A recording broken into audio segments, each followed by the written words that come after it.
మన తండ్రి అయిన దేవుని నుండి, యేసుక్రీస్తు ప్రభువు నుండి, పరిశుద్ధాత్మ దేవుని నుండి కూడి వచ్చిన మీ అందరికీ కృపా సమాధానములు కలుగునుగాక. ఆమెన్. మరి ముందుగా మీరు వాక్యం వింటారా, సాక్ష్యం వింటారా? వాక్యమా సాక్ష్యమా? నాకు తెలుసు సాక్ష్యమే అంటారు. వీడు ఎన్ని పాపములు చేస్తాడో ముందు తెలుసుకుందామని. అంతేనా?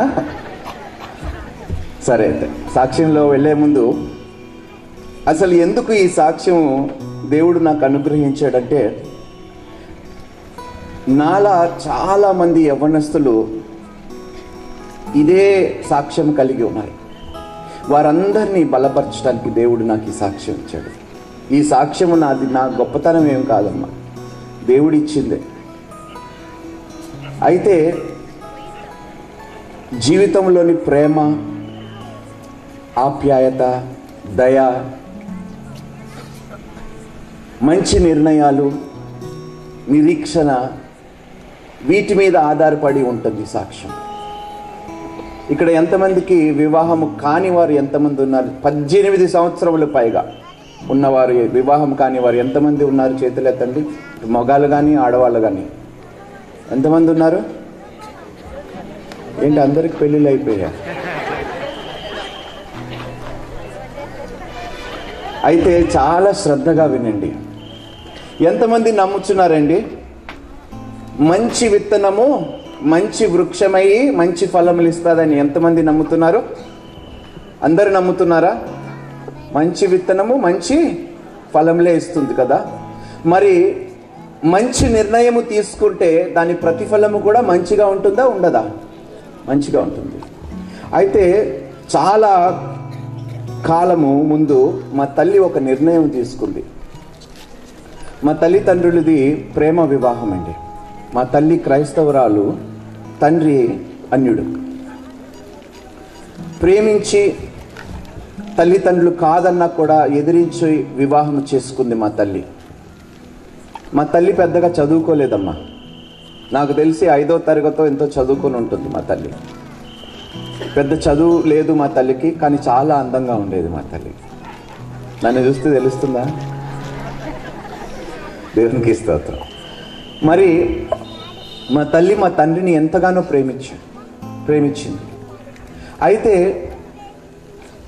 చాలామంది పెద్దలు చెప్పారు, వద్దమ్మా, ఇది తగిన వివాహము కాదు, తొందరపాటు నిర్ణయం తీసుకుంటున్నావు, కాస్త ఓర్పు కలిగి ఉండమ్మా, ఈయన నీకు సరైన వ్యక్తి కాడు, నీ జీవితంలోని నిన్ను సరైన మార్గంలో నడిపించలేడు అని ఎంత చెప్పినా కూడా మా తల్లి వినిపించుకోలేదు. ప్రేమించిన తర్వాత ఈ కాలంలోనే కాదండి, ఏ కాలంలో ఎవరు ఏ మాట వినిపించుకోవటం లేదు.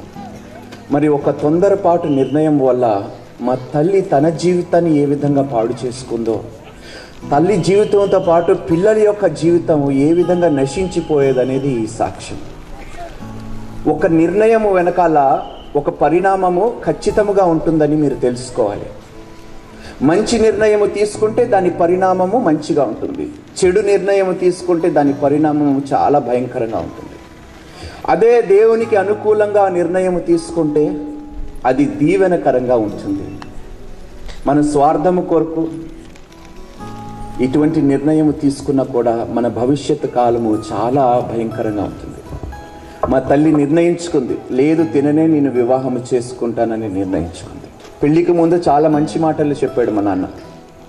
అయితే వివాహం అయిన తర్వాత ఆయన నిజస్వరూపము బయటపడ్డది. చాలా భయంకరమైన నిజస్వరూపం. తాగుడు, సిగరెట్లు, అన్ని రకాలైన వ్యసనాలు మా నాన్నగారికి ఉండేవి. ఆ తల్లి ఎంత సంతోషించిందో వివాహం అప్పుడు, వివాహము తర్వాత అంతగా బాధపడ్డాలి. చాలా భయంకరమైన శోధనలు ఎదుర్కొందండి మా తల్లి. పోనీ విడిచిపెట్టి భర్తని వెళ్ళిపోదామంటే, సమాజంలోని స్త్రీ ఒంటరిగా బ్రతకాలంటే చాలా కష్టం. అది కూడా పెళ్ళయి భర్తని విడిచిపెట్టిన స్త్రీ అంటే సమాజం చాలా చిన్న చూపు చూస్తుందండి. మరి అటు విధమైన శోధనలు మా తల్లి ఎదుర్కొంది. ఇంటికి వెళ్ళలేక, ఎందుకంటే వారి ఇంటి వారు ఒకటే అన్నారు, ఆయనని వివాహం చేసుకుంటే నువ్వు చచ్చినంత సమానము మాకు. పాపం ఆ తల్లి వాళ్ళ తల్లిదండ్రులు ఇంటికి వెళ్ళలేక, ఇటు భర్తతో ఉండలేక కృంగిపోయి నశించిపోయింది. 2 అక్కలు నాకు, నేను చివరి వాడిని. అయితే మా దురదృష్టం ఏమిటంటే మా తల్లి నేను చాలా చిన్న వయసులో ఉన్నప్పుడు చనిపోయింది. నాకు తెలిసి 5 సంవత్సరముల వయసు ఎంతో. నా తల్లి నాకు అస్సలు జ్ఞాపకం లేదండి. ఫోటోల్లోని చూడటం తప్ప నా తల్లి జ్ఞాపకాలు నాకు పెద్దగా లేవు. అయితే చాలామంది చెప్తూ ఉంటారు మీ తల్లి ఇలా ఉంటుంది ఇలా. కానీ మా అక్క వాళ్ళు చెప్తుండే మా నాన్నగారు ఏ విధంగా ప్రవర్తించాడో, ఎంత భయంకరంగా శోధనలు పెట్టాడండి. ఆమె క్యాన్సర్, గర్భసంచి క్యాన్సర్తో చనిపోయింది. ఆయన పెట్టిన శోధనలు అంతా ఇంత కాదండి. పాపం చాలా ఓర్పు కలిగి ఉండేది, చాలా ప్రార్థనపూర్వకంగా ఉండేది మా తల్లి. మరి తన ప్రార్థనలు దేవుడు ఎందుకు ఆలకించలేదో నాకు ఇప్పటి వరకు తెలియదు. నేను దేవుణ్ణి ప్రశ్నించే అంత గొప్పవాడిని కూడా కాను, నాకు అర్హత లేదు. ఏం జరిగినా మన మంచికే అని చెప్తాడు దేవుడు. ఏం జరిగినా అది మన మంచి కొరకే. మరి అటు విధంగా మా తల్లి చాలా చిన్న వయసులో చనిపోయింది. 35-36 సంవత్సరాలండి మా తల్లికి చనిపోయినప్పుడు. నేను చాలా చిన్న వయసులో ఉన్నాను. అయితే మా నాన్నగారు మా తల్లి చనిపోయిన తర్వాత ఆయనకి దుబాయ్ దేశంలోని ఉద్యోగ అవకాశం వచ్చింది, గల్ఫ్ దేశంలో. పిల్లల్ని ఎక్కడో ఒక చోటు విడిచిపెట్టి వెళ్ళాలి. వారు అన్నయ్య గారికి ఫోన్ చేసి, నేను దుబాయ్కి వెళ్తున్నాను, నెలకి డబ్బులు పంపిస్తాను, మా పిల్లల్ని కొంతకాలం మీ ఇంట్లో పెట్టుకోండి అన్నారు. డబ్బులు పంపిస్తానంటే ఎవడు కాదంటాడండి. సో మా నాన్నగారు మమ్మల్ని వారు అన్నయ్య వాళ్ళంటే మా పెద్దనాన్న వాళ్ళ ఇంట్లో విడిచిపెట్టి వెళ్ళారు పని చేయటానికి. అక్కడ చాలా భయంకరమైన పరిస్థితులు పిల్లలుగా మేము ఎదుర్కొన్నాం. ఎందుకంటే మనందరికీ తెలుసండి, ప్రతి మానవుడికి స్వార్థం ఉంటుంది. సొంత బిడ్డలు సొంత బిడ్డలే, పరాయి వాళ్ళు పరాయి వాళ్ళే. కానీ మన రక్షకుడి దగ్గర అలాంటి ఆలోచన కూడా ఉండదండి. మనలాంటి పరాయి బిడ్డల్ని మన రక్షకుడైన యేసుక్రీస్తు ప్రభువారు తన సొంత బిడ్డలుగా అంగీకరించాడు. దేవునికి స్తోత్రం. సో ఆ పరాయితనం మేము చాలా అనుభవించాము, చాలా బాధపడ్డాం, చాలా కష్టపడ్డాం వారి ఇంట్లో ఉన్నప్పుడు. ఆ చిన్న వయసులో పిల్లలుగా మేము కోరుకునేది కాస్తంత ప్రేమ అండి పెద్దవాళ్ళ నుండి మేము. ఎందుకంటే తల్లి లేదు, తండ్రి ఏమో దూరంగా ఉన్నాడు. వాళ్ళు పిల్లల్ని వాళ్ళు ప్రేమిస్తున్నప్పుడు మేము అక్కడ మూలలో నించొని చూస్తూ మేము అనుకునేవారు, ఎందుకు మమ్మల్ని ఆ విధంగా వారు చూడటం లేదని బాధ కలిగేది. అలాగ కొన్ని దినములు గడిచేసరికి వాళ్ళ యొక్క ప్రవర్తన మా పట్ల చాలా భయంకరంగా తయారైంది. వారు పెట్టిన బాధలు, వాళ్ళు చెప్పే మాటలు మేము భరించలేక మా నాన్నగారికి ఫోన్ చేసి, అయ్యా మీరు ఇంటికి రండి, మీరు ఇంటికి వస్తే మేము సంతోషిస్తాం, మేము ఉండలేకపోతున్నాం అని చెప్పి మా నాన్నగారిని కొన్ని సంవత్సరాల తర్వాత ఫోన్ చేసి ఒప్పించి దుబాయ్ నుంచి మళ్ళీ హైదరాబాద్ పట్టణానికి రప్పించాం. నాన్నగారు ఇంటికి వస్తున్నారంటే పిల్లలకి చాలా ఆనందం. కానీ మాకు ఎక్కువ కాలం ఆనందం మిగలలేదండి. ఆయన ప్రవర్తన చూసి మేము భయపడిపోయామండి. ఆయన తాగుడు వల్ల హఠాత్తుగా గుండెపోటుతో చనిపోయాడు మా నాన్న. భయంకరమైన తాగుడండి, పచ్చిగా తాగేసేవాడు మందు, సిగరెట్లు. ఏమవుతాడండి మనిషి? విషం పోతే మనిషి ఎక్కడైనా బతుకుతాడండి? డబ్బు సంపాదించుకున్నది చావు తెచ్చుకోవటానిక? చూడండి మనిషి యొక్క బుద్ధి ఏ విధంగా మారిపోతాడు. మా నాన్నగారు నిజంగా తన జీవితం ఎంత వ్యర్థంగా పోనిచ్చాడు. నేను అనుకునేవాడిని, కనీసం మా నాన్నగారు రక్షణ పొందుకొని ఉండుంటే మా జీవితము బాగుపడేదేమో అని చాలాసార్లు మేము అనుకున్నాం. అయితే మా నాన్నగారు చనిపోయిన దినం అండి, అసలు నిజమైన ప్రపంచాన్ని మేము చూసాం. ఎంత భయంకరంగా ఉంటుందో ఈ సమాజము. మా నాన్నగారు చనిపోయిన దినం నాడు మా నాన్న వాళ్ళంటే మా అమ్మమ్మ వాళ్ళకి ఫోన్ చేశారు. ఆమె రాలేదు. కుటుంబీకులకు అందరికీ ఫోన్లు చేశాం, ఎవరూ రాలేదు. పెద్ద నాన్నగారు ఇంటికి వచ్చారు. ఇంటికి వచ్చి శవం ఇంట్లో పడుంది. ఆయన చేతిలోనున్న ఉంగరం తీసుకొని వెళ్ళిపోయాడు, మెడలో ఉన్న బంగారం తీసుకొని వెళ్ళిపోయాడు, ఇంట్లో సామాన్లన్నీ తీసుకొని, ఇక్కడ ఉంటే మీరు చిన్నపిల్లలు కదమ్మా బాగోదని చెప్పి అన్నీ తీసుకొని ఆయన ఇంట్లో పెట్టుకున్నాడండి. చాలా బాధ కలిగింది. మా తండ్రి పోయాడని మేము బాధపడితే వస్తువుల గురించి ఆయన పట్టించుకుంటున్నాడు. చూడండి, అలా ఒక్కొక్క అనుభవం. అంత్యక్రియలు జరిపించాలి, ఎలా జరిపించాలో మాకు తెలియదు. వాళ్ళ ప్రవర్తన చూసి నేను అనుకున్నాను వీళ్ళ వల్ల ఏమి కాదు. మా టీచర్ గారి దగ్గరికి మేము వెళ్ళాం. ఆమె క్రైస్తవరాలు, జెనిఫర్ గారు. పరిగెత్తుకుంటూ వెళ్ళి, టీచర్ మా నాన్నగారు చనిపోయారు, మాకు ఏం చేయాలో మాకు అర్థం కావటం లేదు. నా వయసు 14 సంవత్సరాలమ్మ మా నాన్నగారు చనిపోయినప్పుడు. టీచర్ గారు వెంటనే వచ్చారు.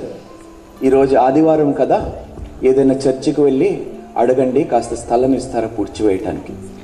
అప్పుడు దాకా మేము సంఘానికి వెళ్ళలేదు, మేము రక్షణ పొందుకోలేదు. అదే మొట్టమొదటిసారిగా మేము చర్చికి వెళ్ళటం. వెళ్ళి పాస్టర్ గారిని అడిగాం, మా నాన్నగారు చనిపోయారండి, పూడ్చివేయటానికి కాస్త స్థలం కావాలంటే కుదరదన్నాడు. మీ నాన్నగారు బాప్తిజం పుచ్చుకోలేదు, మీ నాన్నగారు చర్చిలో మెంబర్ కాడు, ఆయన్ని పూడ్చివేయటానికి మేము స్థలం ఇవ్వలేమమ్మా, మా రూల్స్ ఒప్పుకో.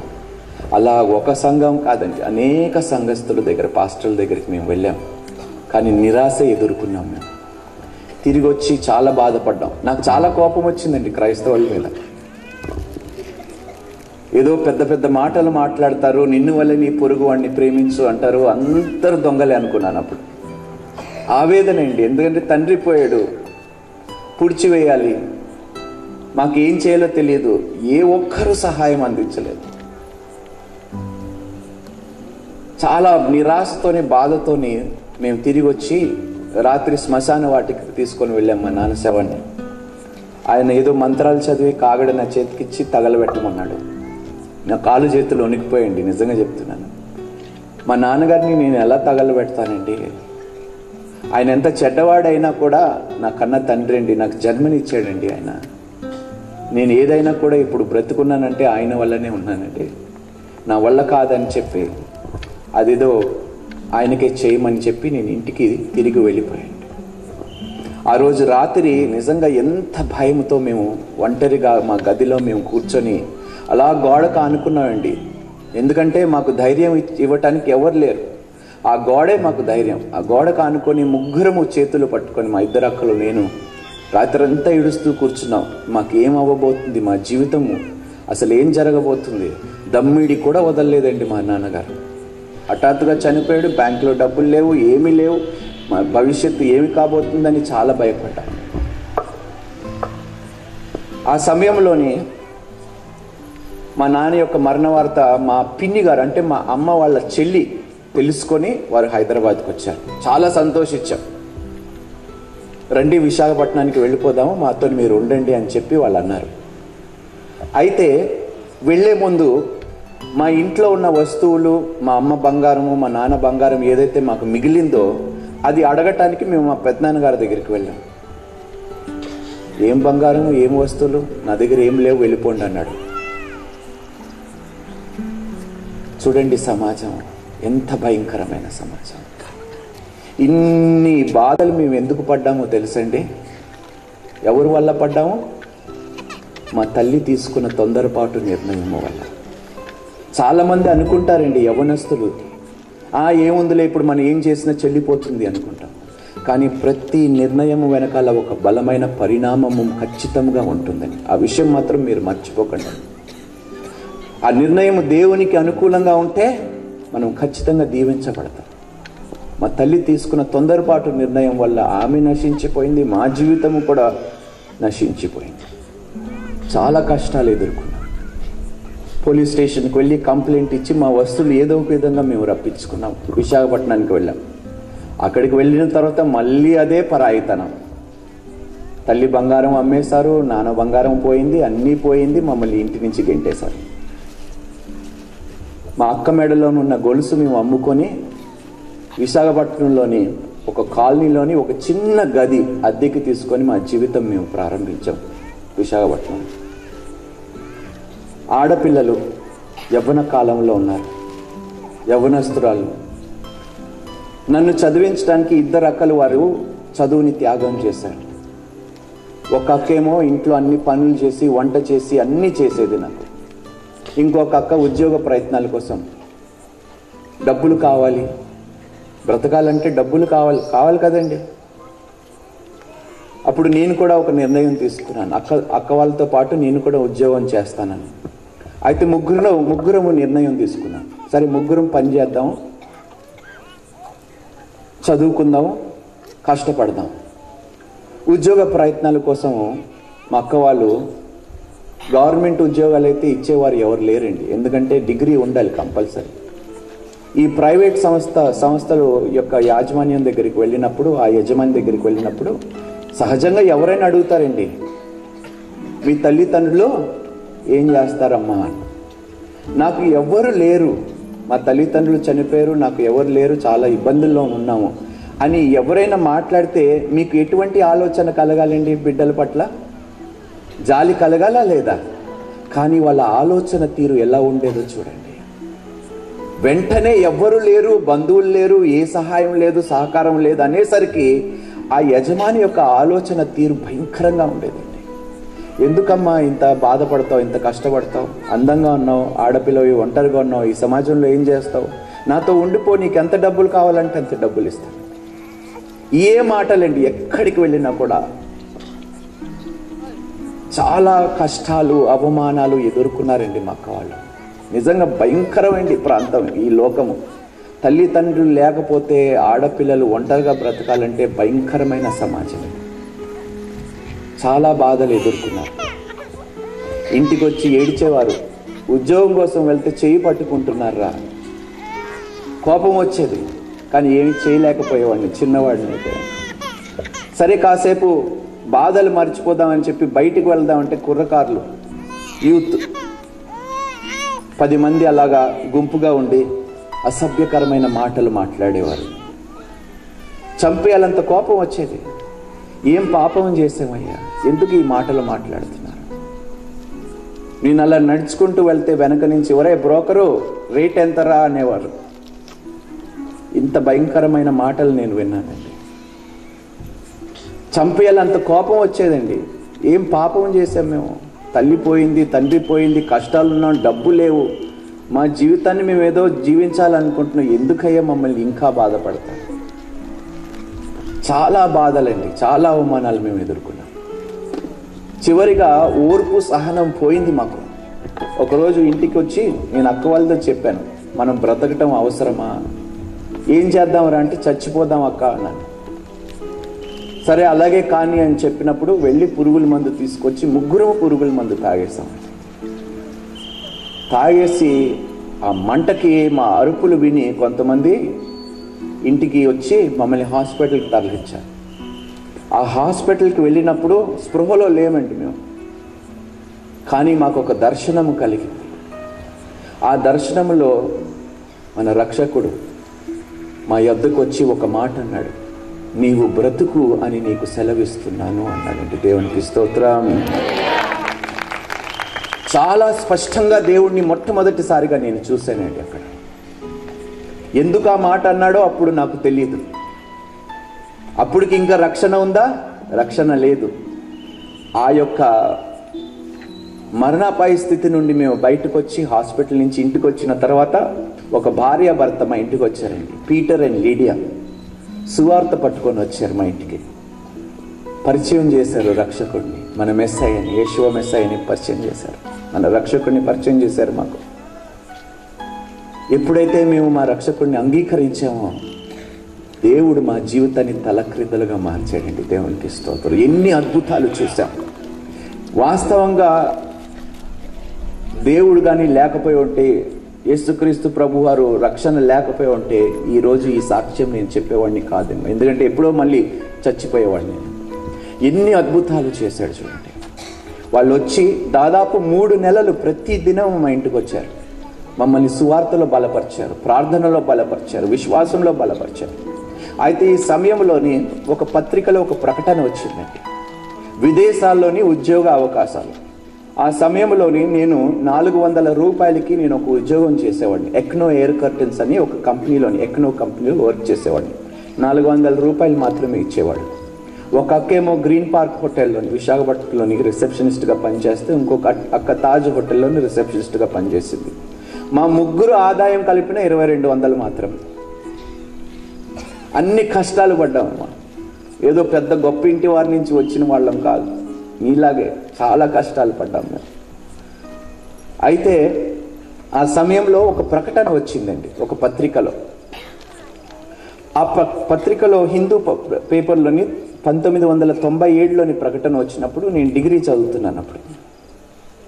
డిగ్రీ చదువుతున్నప్పుడు ఆ ప్రకటన చూసినప్పుడు ఒక స్వరం వినిపించింది, ఈ ఉద్యోగానికి నువ్వు అప్లికేషన్ పెట్టు అన్నాడు దేవుడు. అదేంటి ప్రభువా, డిగ్రీ పూర్తి కాలేదు, ఇందులో డిగ్రీ కావాలని రాశారు. సరే, ఎందుకో రాత్రి ప్రార్థన చేసినప్పుడు ఒక వచనం వచ్చింది, నమ్మటము నీ వశమైతే నమ్మువానికి సమస్తము సాధ్యం. ఎందుకో దేవుడు నాకు పదే పదే ఈ మాట నాకు చెప్తున్నాడు, అప్లికేషన్కి పెట్టు, ఉద్యోగానికి పెట్టు అప్లికేషన్. సరే పెట్టాను, పాస్పోర్ట్కి అప్లై చేశాను. పాస్పోర్ట్ వచ్చిన 3 నెలలకి నాకు ఇంటర్వ్యూకి పిలుపు వచ్చింది. విశాఖపట్నం నుంచి చెన్నైకి వెళ్ళాం ఇంటర్వ్యూకి. ఇంటర్వ్యూ చాలా చక్కగా జరిగింది. మెడికల్ ఎగ్జామినేషన్ ఉంది, ఎందుకంటే విదేశాలకు వెళ్ళాలంటే మెడికల్ టెస్ట్ చేస్తారు. విమానంలో పనిచేసే ఉద్యోగం అండి. దానికి కంటి చూపు చాలా పర్ఫెక్ట్గా ఉండాలి. నేనేమో కళ్ళద్దాలు పెట్టుకొని ఉండేవాడిని. అన్ని టెస్టులు పాస్ అయినా ఆ ఒక్క టెస్ట్ పాస్ కాలేదు. ఇదేంటి నాయన తండ్రి, ఇంతవరకు నడిపించావు నువ్వు. మరి దేవుడు అన్నాడు, ఏమి దిగులు పడకు, నేను మాట ఇచ్చాను ఖచ్చితంగా. అంటే నమ్మటానికి మానవుడికి కష్టమేనండి. దేవుడు ఎంత చెప్పినా మనం నమ్మటానికి కొంచెం కష్టంగానే ఉంటుంది, కానీ దేవునికి అసాధ్యం అంటూ ఏమీ లేదు. అయితే మెడికల్ టెస్ట్ అయిపోయిన వారం రోజుల తర్వాత ఆయన ఫోన్ చేసి, నువ్వు ఈ ఉద్యోగానికి సెలెక్ట్ అయ్యేవు, వచ్చి పేపర్లు సైన్ చేయి అన్నాడు. దేవునికి స్తోత్రం.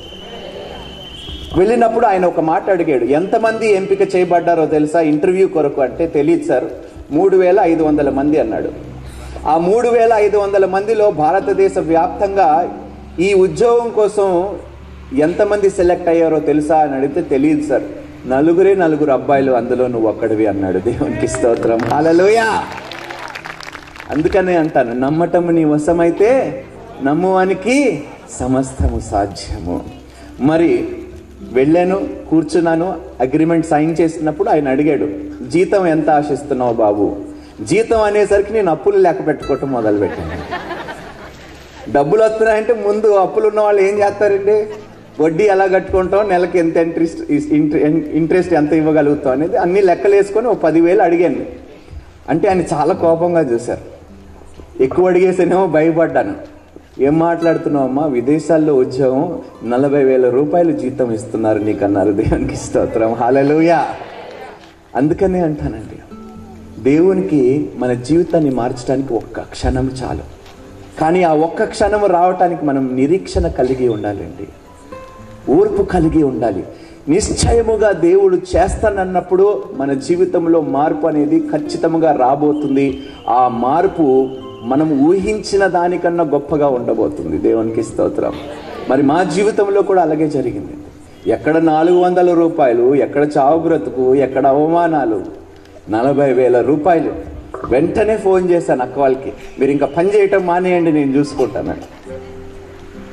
మగాడిగా పౌరుషం వచ్చిందండి నాకు.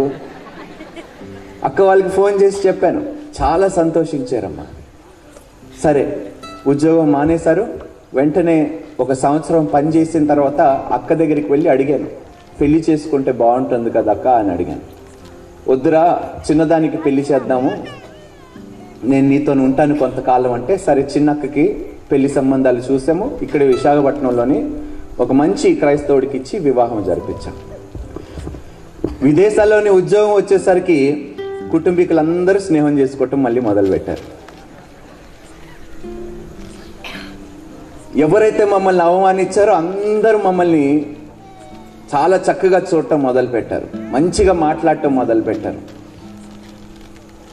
అయితే విశాఖపట్నంలో నేను 400 రూపాయలు డబ్బులు సంపాదిస్తున్నప్పుడు ఒక చాలా పెద్ద హోటల్ ఉండేది. ఆ హోటల్ ముందు నేను నడుచుకొని వెళ్తున్నప్పుడు ఇప్పుడు అనుకునేవాడిని, మా అక్క వాళ్ళకి ఏదో ఒక రోజు ఈ హోటల్లో భోజనాలు పెట్టాలనుకున్నాను. అయితే దేవుడు చూడండి ఎంత గొప్పవాడు. అదే హోటల్లోని దాదాపు 500 మందికి పెళ్లి భోజనాలు పెట్టించాడండి. దేవునికి స్తోత్రం. అంటే ఆయన కార్యములు ఎంత గొప్పగా ఉంటాయో కూడా మనం ఊహించలేనంత ఉంటాయి. చిన్న ఆశపడ్డానండి ఆ హోటల్లోకి వెళ్ళి భోజనం చేయాలని. ప్రతి ఆశని సంతృప్తిపరిచి దేవుడు మనకున్నాడు. మరి పెళ్లి జరిగింది, చాలామంది వచ్చారు. అయితే ఆ పెళ్లిలోనే ఒక అద్భుతం జరిగింది. ఏంటంటే ఎవరైతే మమ్మల్ని అవమానించారో మా శత్రువులు వాళ్ళందరూ వచ్చారండి. అందరినీ పిలిచారు, అందరూ వచ్చారు, భోజనం చేశారు. అంతా అయిపోయిన తర్వాత చివరిగా పెళ్లివారం మేము కూర్చున్నాం భోజనం చేయడానికి. భోజనం చేస్తున్నాము. ఎందుకో ఆ టైంలోనే దేవుడు ఒకసారి ఎదురుగా ఉన్న వాళ్ళని చూడమన్నాడు. ఇలా తలెత్తి చూస్తే ఎవరైతే చాలా బాధ పెట్టారో మమ్మల్ని, నిజంగా శత్రువులే అనుకోండి, వారిని చూసినప్పుడు నాకు ఒక వాక్యము దేవుడు గుర్తు చేశాడు. నీ శత్రువులు ఎదుట నేను నీకు భోజనము సిద్ధపరిచేదను అన్నాడు. దేవునికి స్తోత్రం, హల్లెలూయా. ఎంత గొప్ప దేవుడు వచ్చి ఆ మాట నిజంగా మర్చిపోలేని ఆ యొక్క సంఘటన. నిజంగా అండి, ఎవరైతే అసభ్యకరమైన మాటలు మాట్లాడారో, మమ్మల్ని తక్కువ చేసి చూశారో, వాళ్ళందరి ముందు దేవుడు మమ్మల్ని గొప్పవారిగా చేసి భోజనం ఏర్పాటు చేశాడు. దేవునికి స్తోత్రం. మరి అదేవిధంగా అన్నీ చక్కగా వెళ్తున్నాయి. 2 సంవత్సరాలు అయిపోయి ఉద్యోగం చేసాను, బాగా సంపాదించి డబ్బులు బ్యాంకులో పెట్టుకున్నాను. ఎందుకంటే 2 అక్క పెళ్లి చేయాలి. ఆ సమయంలోని ఎందుకో తెలియని ఒక ఆలోచన వచ్చింది, సినిమా నటుడు అవుదామని. చిన్నప్పటి నుంచి ఉండేదండి పిచ్చి, సినిమాల పిచ్చి నాకు బాగా ఉండేది చిన్నప్పటి నుంచి. అయితే ఈ యొక్క బాధలోని ఇవన్నీ మర్చిపోయినానండి. ఎప్పుడైతే ఈ ఆలోచన కలిగిందో ఎవరికి చెప్పకుండా ఉద్యోగానికి రాజీనామా చేసేసి బాంబేకి వెళ్ళిపోయాను ఫోటోలు పట్టుకొని సినిమా అవకాశాల కోసం. చాలామంది దగ్గర తిరిగాను. హైదరాబాద్కి వచ్చి చాలా ప్రొడ్యూసర్స్, డైరెక్టర్స్ దగ్గరికి వెళ్ళి ఫోటోలు చూపించినప్పుడు నువ్వేమైనా పెద్ద అందగాడువా, నీ ముఖం చూసుకున్నావా అని చాలామంది నన్ను అన్నారు. అయినను నేను అనుకున్నాను, నా దేవునికి అసాధ్యం అంటూ ఏమీ లేదు, మా దేవుడు తలుచుకుంటే ఏదైనా అవుతుంది, నేను సినిమా యాక్టర్ని అవుతానని దేవుడి మీద భారం పెట్టాను. అయితే దేవుడు ఒక మాట అన్నాడు, నాన్న వద్దు, ఆ పరిశ్రమ నువ్వు తట్టుకోలేవు. నేను మొండిగేసుకొని కూర్చున్నాను, లేదు నేను హీరో అవుతాను, నేను సినిమా యాక్టర్ అవుతాను. ఇంకా నేను మాట వినకపోతే కొన్నిసార్లు పేజీ చేస్తే తండ్రి ఏం చేస్తాడు, సర్లే ఈసారికి కాని అని. కానీ ఆ పరిణామము నువ్వు తట్టుకోలేవు అని ముందే నిన్ను హెచ్చరిస్తున్నాను అని దేవుడు చెప్పాడు. సరే, మొట్టమొదటి సినిమా వచ్చింది, చాలా సంతోషించాను. ఆ సినిమా వచ్చింది, సినిమా హిట్ అయ్యింది. అందరూ తప్పుగా అనుకోకండి, చాలామంది పెద్దవాళ్ళు, స్త్రీలు నా దగ్గరకు వచ్చి, నా బిడ్డే అచ్చు నా కొడుకులాగే ఉన్నావు. అప్పుడు దాకా నేను ఎవరో వాళ్ళకి తెలియదు, వాళ్ళ కొడుకుని అయిపోయినాను, హీరో అయిపోయిన వెంటనే. ఇలాగా చాలామంది యూత్ నా దగ్గరికి రావటం మొదలుపెట్టారు. వాళ్ళ మాటలన్నీ నేను విని నిజం అనుకున్నానండి. మా ముందు ఒకలాగా మాట్లాడతాడు, ఆడు మొహం చూసారు, ఆడు హీరో పక్కనేనండి. మా ముందేమో సూపర్ అండి, మీరు యాక్టింగ్ అదర్ కొట్టారు, పక్కకి వెళ్ళిపోతారు, 2 క్షణాల్లో వాడు మాట మారిపోతుంది. కానీ నేను ఎంత గుడ్డివాడిని, చెవిటివాడిని అయిపోయింటే ఇదంతా నిజం అనుకున్నానండి. వారు చెప్పిన మాటలన్నీ సత్యం అనుకొని నేను ఏం చేశానో తెలుసండి, దేవుడిని పక్కన పెట్టి ఇదంతా నా వల్లనే సాధ్యం అయిందని నేను అనుకున్నానండి. తెలియని ఒక అహంకారము నాలో ప్రవేశించింది. చూసావా ఎంత గొప్పవాడిని అయిపోయాను, ఈరోజు మనకి ఎంత ఫ్యాన్ ఫాలోయింగ్ ఉంది, ఎంతమంది మనల్ని వెంబడిస్తున్నారు అని తెలియని ఒక అహంకారం, గర్వం నాలో ప్రారంభమైంది. ఇంతకుముందు రాజాని మీరు చూస్తుంటే ఇక్కడ ఒక్క మీటింగ్లో ఒక్కడు ఉండేవాడు కాదేమో, అంత గర్వం ఉండేది, పొగరు, మాటలు కూడా భయంకరంగా మాట్లాడేవాడిని నేను. ఈ సినిమా పరిశ్రమలోకి వచ్చిన తర్వాత దేవుడు నా జీవితంలో నుంచి వెళ్ళిపోయాడండి. కొత్త స్నేహితులు పరిచయం అయ్యారు. ఒక సినిమా తర్వాత ఇంకొక సినిమా ఎదుగుదల. ఆనంద్ అని ఒక సినిమా వచ్చింది, అది చాలా పెద్ద హిట్ అయ్యి నా జీవితాన్ని మార్చేసింది. మంచి కొరకు మార్చలేదండి, చెడు కొరకు మార్చింది. ఆ సినిమా ద్వారా నాకు అనేక మంది రాజకీయ నాయకుల యొక్క బిడ్డలు స్నేహితులుగా పరిచయం అయ్యారు. చాలా పలుకుబడి ఉన్నవారు, పెద్ద పెద్ద ఇండస్ట్రీ ఉన్నవారు పిల్లలు నాతో స్నేహం చేయటం మొదలుపెట్టారు. వారు ఫోన్లు చేసి, ఎప్పుడు చూసినా ఇంట్లో ఉంటావు ఏంట్రా, సరదాగా బయటికి వెళ్దాం, ఒక మంచి ప్లేస్కి వెళ్దాం, మంచి స్థలానికి తీసుకొని వెళ్తాం. ఎక్కడికి రా అంటే బారుకి వెళ్దాం రా అంట. వారి దృష్టిలో అదే మంచి స్థలం అండి. సరే, నాకైనా బుద్ధి ఉండాలా, గాడిదలాగా తల్లు ఊపుకొని వారు వెంట వెళ్ళిపోయాను. అక్కడ అన్ని వ్యసనాలు నాకు అలవాటయ్యాయి. మెల్లిమెల్లిగా వారు నాకు అలవాటు చేశారు. సినిమా పరిశ్రమలోని నిజంగా ఆయన కృపనేనండి నన్ను రక్షించింది. ఆయన యొక్క ప్రేమని నన్ను విడుదల చేసింది. ఎందుకంటే ఒకరోజు నేను అద్దం ముందు నిల్చున్నప్పుడు నా రూపము కనిపించలేదండి, నా తండ్రి కనిపించాడు. అప్పుడు జ్ఞాపకం వచ్చింది, చరిత్రలు తిరిగి రాయబడతాయనే సత్యము నేను గ్రహించాను. విత్తనం ఎవరిది? ఆయనదే కదండి. అదే ప్రవర్తన అండి. నిజంగా ఈరోజు అందరి ముందు చెప్తున్నాండి, నేను సిగ్గుపడట్లేదండి. నేను పాపం చేశాను, వ్యసనాలకి నేను బానిసుడుగా జీవించాను, అసభ్యకరమైన మాటలు నేను మాట్లాడు. ఎందుకు అంగీకరించుకుంటున్నాను తెలుసండి? దేవుడు అన్నాడు, నీ నోటితోనే నువ్వు నీ పాపములు ఒప్పుకుంటే వాటిని ఎన్నడూ నేను జ్ఞాపకము చేసుకోను అన్నాడు. దేవునికి స్తోత్రం, హల్లెలూయా. అంత గొప్ప క్షమించగలిగిన దేవుడు నాకున్నప్పుడు నేను ఎందుకు భయపడ్డాను? అయితే ఈ ప్రయాణము చాలా భయంకరంగా జరిగిందండి, సినిమా ప్రయాణం. నేను సినిమా ఇండస్ట్రీని విడిచిపెట్టి సంపూర్ణ సేవలో నేను ఉన్నానండి. సో చాలా సంతోషంగా ఉన్నాను. మరి దేవుడు నిజంగా చెప్తున్నానండి, అద్భుతమైన రీతిలోని ఆ యొక్క చీకటి లోకములో నుండి నన్ను రక్షించి ఆయన దాసుడుగా సువార్త ప్రకటించడానికి ఏర్పాటు చేసుకున్నాడు. ఎవ్వడు ఊహించలేదు, నేనే ఊహించలేదండి ఇంత గొప్ప కార్యము దేవుడు నా జీవితంలో చేయబోతాడని. ఈరోజు నేను నా రక్షణతో పాటు నా కుటుంబం అంతా రక్షించబడ్డది. దేవునికి స్తోత్రం.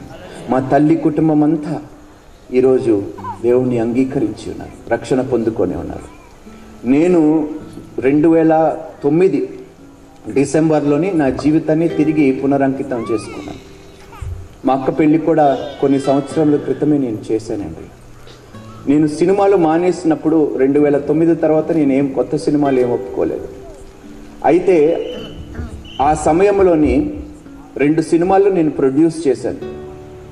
దాదాపు 1,20,00,000 నేను పోగొట్టుకున్నానండి. అప్పులు పాలైపోయాను. మళ్ళీ నేను అన్నీ రాసుకున్నానండి నా బుక్లోని. సినిమాలు మానేశాను, చేతిలో డబ్బులు లేవు, ఏమీ లేవు. అక్క పెళ్ళి ఒకటి వచ్చింది, సంబంధం కుదిరింది. నిజంగా చెప్తున్నానండి, కేవలము ప్రార్థన వల్లనే అద్భుతాలు జరిగాయండి. ప్రార్థన ప్రార్థన ప్రార్థన వల్లనే. ఎవరైతే డబ్బులు ఇవ్వాల్సి ఉందో అక్క పెళ్లి సమయంలోని వారందరికీ తామే వచ్చి డబ్బులు ఇచ్చి వెళ్ళిపోయారండి. దేవునికి స్తోత్రం. 3 దినములు ఉపవాస ప్రార్థనలు చేశానమ్మా. ఏడ్చాను, కన్నీటి ప్రార్థన చేసి, తండ్రి అన్నీ విడిచిపెట్టడానికి నేను సిద్ధంగా ఉన్నాను తండ్రి, నేను వెంబడించడానికి, సేవ చేయడానికి నాయన తండ్రి.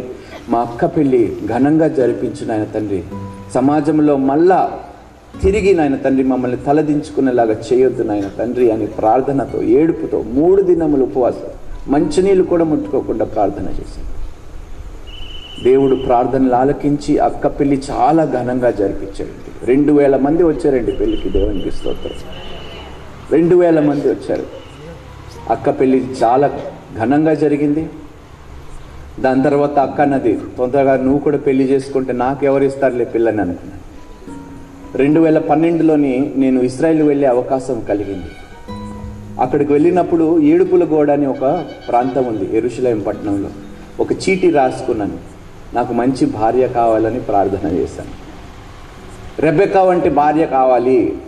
అప్పుడు దేవుడు ఏమంటే, నీకు రెబెక్కా కావాలంటే నువ్వు ఇత్సాకు లాగా మారు నాయన అన్నాడు. నువ్వు ఇత్సాకు లాగా మారుతానని నాకు మాట ఇవ్వు, నీకు రెబెక్కా లాంటి భార్యని నేను ఏర్పాటు చేస్తాను. అట్లనే తండ్రి నీవు చెప్పినట్టు నేను చేస్తానని దేవునికి మాట ఇచ్చాను. యెరూషలేము పట్టణంలో ప్రార్థన చేసి నేను దేవునికి వదిలేశాను. ఏమి తొందరపాటు నిర్ణయాలు తీసుకోకుండా 2014 ఏప్రిల్లోని నాకు వివాహం జరిగింది. సంవత్సరం అవుతుంది ఆల్మోస్ట్. చాలా గొప్ప భార్యని దేవుడు నాకు అనుగ్రహించాడు. చాలా నిజంగా చెప్తున్నానండి, నేను ఏ విధంగా కోరుకున్నానో దానికన్నా గొప్పగా దేవుడు నన్ను ఆశీర్వదించాడు. నిజంగా చెప్తున్నాను, ఎంత సంతోషంగా ఉన్నానో నేను. నా ముఖం చూస్తే సంతోషంగా అనిపిస్తుందా లేదా? ఈ సంతోషానికి కారణం ఒక్కడేనండి, యేసుక్రీస్తు ప్రభు, యెషువా మెస్సయ్య మాత్రమే. అటు విధంగా ఈరోజు నేను మినిస్ట్రీ ప్రారంభించాను, రాజా ఫెయిత్ మినిస్ట్రీస్. అనేక ప్రాంతాల్లోని వెళ్తున్నాను. మన సోదరులతో కూడా పరిశుద్ధ నామముల్ని నేను అందరికీ తెలియపరచడానికి ప్రయాసపడుతున్నాను. చాలా, ఎందుకంటే ఈరోజు సమాజంలో అనేక రకమైన బోధనలు వచ్చాయండి, భయంకరమైన బోధనలు. టీవీ ఆన్ చేయాలన్న భయం. ఎందుకంటే ధర్మశాస్త్రానికి వ్యతిరేకంగా చూస్తే ప్రతి ఒక్కరు దానికి వ్యతిరేకంగా మాట్లాడేవారు. ఏమి జ్ఞానము లేకుండా 6 నెలలు ఒక యూనివర్సిటీకో ఒక కాలేజ్కో వెళ్తారు, ఒక సర్టిఫికేట్ పొందుకుంటారు, డబ్బులు ఇచ్చి జ్ఞానం పొందుకుంటారండి ఎవరైనా? యెహోవా యందు భయభక్తులు కలిగి ఉండటమే జ్ఞానమునకు మూలము. భయభక్తులు లేవు, 6 నెలలు వెళ్తారు, సర్టిఫికేట్లు పుచ్చుకుంటారు, బోధకులు అయిపోతున్నారు. టీవీ ఆన్ చేయాలనే భయం. అసలు హైదరాబాద్ పట్టణం అయితే మహాభయంకరమైన పట్టణంగా తయారైందండి. అసలు ఏమి మాట్లాడుతున్నారో కూడా తెలియని పరిస్థితిలో. మరి అందుకనే నేను సహోదరులతోనే కలిసి సత్యాన్ని ప్రకటించడానికి చాలా ప్రయాసపడుతున్నాం. ధర్మశాస్త్రంలో అంశాలు, ఏ అంశాలు గురించి నేను మాట్లాడబోతాను అని కూడా నేను త్వరలో మీకు పంచుకుంటాను.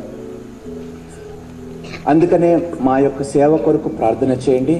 దేవుడు ఈరోజు నన్ను, నా కుటుంబీకుల్ని, నా మినిస్ట్రీని, నాకు మంచి భార్యని అనుగ్రహించి సంతృప్తిపరిచాడు, సంతోషపరిచాడు దేవుడు. ఇంకా రాబోయే దినముల్లోని అద్భుతమైన రీతిలోని నేను సేవ చేయాలని ఆశిస్తున్నాను. నాకు ఒకటే దేవుడు అడిగాడు, అసలు దేని కొరకు నువ్వు సేవ చేయాలనుకుంటున్నావు? నేను అన్నాను, తండ్రి, నేను చనిపోయి తీర్పు దినము నాడు నీ ముందు నించునేటప్పుడు ఒక్క మాట నీ నోటిలో నుండి వినాలనుకుంటున్నాను. ఈయన నా ప్రియ దాసుడు, ఈయన యందు నేను ఎంతగానో ఆనందిస్తున్నానని మీరు ఒక్క మాట చెప్పడానికి నేను జీవించాలి, సేవ చేయాలని నేను ఆశపడుతున్నాను. ఆ ఆశని మీరు నెరవేర్చాలి తండ్రి అని ప్రార్థన చేస్తున్నాను. ఇదే నాకు ఆశ. డబ్బు సంపాదించాలంటే మినిస్ట్రీలోని చాలా షార్ట్ కట్లు ఉన్నాయమ్మా. నేను నెల రోజుల్లోని కోటీశ్వరుడిని అయిపోవచ్చు మినిస్ట్రీలోని. అన్ని మార్గాలు ఉన్నాయి. కానీ నేను అన్ని కోట్లు విడిచిపెట్టి నేను సేవ కొరకు వచ్చిన విషయం మీరు జ్ఞాపకం చేసుకోండి. ఏదో గొప్పవాడి అయిపోయి కార్లు కొనుక్కొని, బంగళాలు కొనుక్కొని, బెంజ్ కార్లలోని తిరగాలని ఆశతో కాదు, అన్నీ విడిచిపెట్టి వచ్చాను. ఎందుకంటే మన రక్షకుడి కన్నా గొప్పవాడు ఈ లోకంలో ఎవరు లేరు. యెహోవా ఆశీర్వాదము నీకు ఐశ్వర్యము ఇచ్చును. దేవునికి స్తోత్రం. నేను గొప్పవాడు చేయగలిగింది దేవుడు ఒక్కటి.